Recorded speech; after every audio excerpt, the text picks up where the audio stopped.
The rule is multiple copies, obviously.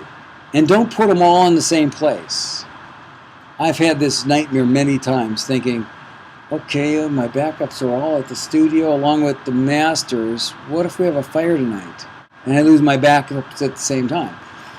So when I started becoming neurotic about it, what I would do was I'd be recording, and then as I was finishing the session, I'd say, okay, where can I put it somewhere just to make sure it's copied somewhere else?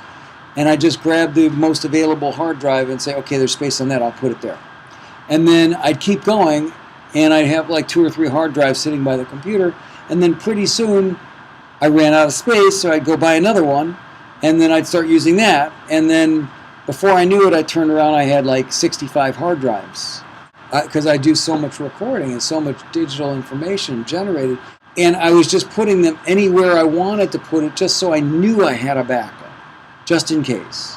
The problem is, knowing you have a backup and knowing where it is are 2 different things. And I realized that even though I'd backed it up, I didn't know which hard drive the latest backup was on. I'm working on a project for months, and every night I'm backing it up, and I don't know which is my latest version. I was really in a mess. It took me literally a year to go through every hard drive, go buy bigger hard drives. I started buying 2 terabyte hard drives and taking these 500 gig drives and 1 terabyte, actually 500, I had everything from 120s to 250 gigs to 320s to 500s. And I took them and I went through every one of them. And I said, okay, this is that project, Project A, and I'd take it and bounce it over to my 2 terabyte Project A 1 folder. I go through all 65 drives, taking all of Project A and compiling it to my 2 terabytes. And then I take a second 2 terabyte drive and bounce all of that over again as a second backup. And then, being as neurotic as I am, I couldn't bear to erase it off the smaller drives. So I'd put it in a new folder saying, okay, that's been found, and back it up. So I went through every hard drive. Literally took me a year, and now I've got like 10 2 terabyte hard drives at least.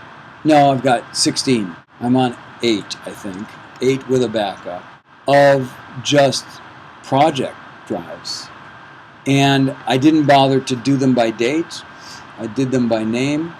Then I've got my own personal projects, and I've probably got 8 terabytes of my own personal projects backed up in 2 places. I keep 1 at home, I keep 1 at the studio. And so I came up with the system that works really, really good. So I've got 1 record drive.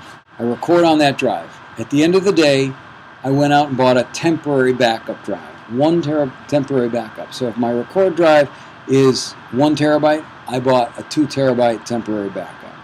And then every night, if I work on a project, I back it up on my temp backup. So I'm in that world where I don't have to do much except keep backing up to 1 drive and writing over the day before, because I always have the latest version. I don't do multiple days or anything, just the latest version goes over. Gets backed up on my temp backup. Then when the project is over and I'm done working on it, unless the client wants to come back years later and do stuff, but if the project's really come to a conclusion, then I'll go ahead and take my record drive and put it on a long-term backup drive, and then I'll back that up at least once or twice. And then I take it off my temporary backup, take it off my record drive, and have it on my long-term drives. My long-term drives are now 4 terabytes. Now what I've done is I've got multiple ways of backing it up. I've got the short-term memories, and then I've got the long-term memory. And when it goes to long-term, every 5 years I go ahead and reinstitute that and back it up on a new drive. It actually works really well, and I wonder sometimes whether I really need to keep the stuff going, because some of these projects, the bands don't exist anymore. But I do, just because I'm neurotic like that. And after I lost my own projects, I don't want to lose anything anymore, ever. That kind of method is really great, and hard drives are cheap. Let's talk about a RAID. So a RAID is, they come in all different arrays, right? And they're usually used for big servers. And some of the bigger servers have 8 hard drives, 8 like 2 terabyte hard drives, all in a row in a rack. And there's RAID 0, RAID 1, RAID 2, and all that. They all represent different ways of storage. And RAID 1 is where the data comes into the backup, and it writes it identically to 2 hard drives, or to 3 or to 4. You can determine what you want to do. And so it's always writing in duplicate and in triplicate at all times. So if one of the drives goes out, you've got it on another, and it automatically switches over. That's how Google keeps their stuff up. If a hard drive goes down, which I'm sure it does often, they've got raids happening to take over, and then they replace the new drive. The minute they replace the new drive, it gets backed up and gets identically copied like the other ones. It's a software. I wanted a RAID system because I was tired of backing it up on one long-term drive, then bouncing it over to the other. And so I get these internal drives. They have this RAID system there that you can get. It's just a shell where you put hard drives in that are not in cases. And it's got one input, and you can set it up for however you like. I have it set up so it writes identically to both. And then I copy it over to my RAID drive, which is about yay big and holds 2 hard drives.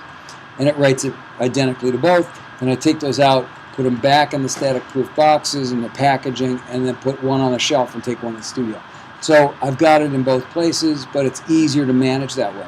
The RAID 0 is the dangerous one because the other systems for using a RAID is not for backup. It's for when you've got so much data that one hard drive isn't fast enough.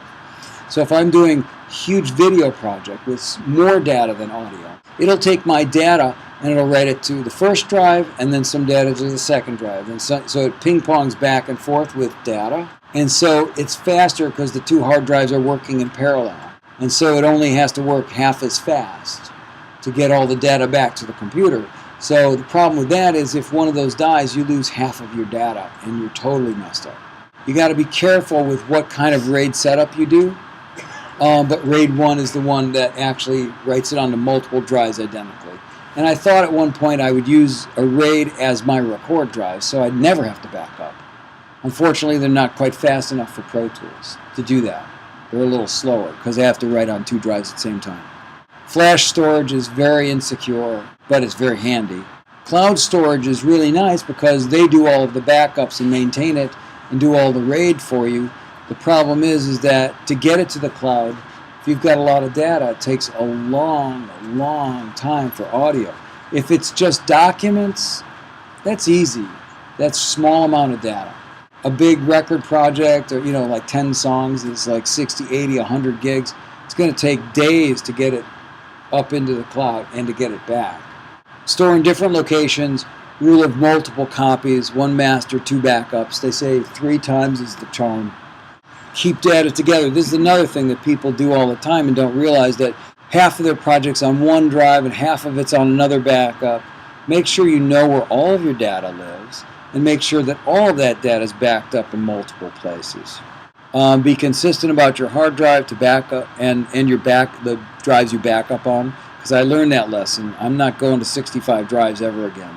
That was a nightmare. And they all look alike, of course. So, I couldn't figure out what was what, but like when you're working, you go, oh, I'll remember it's on that.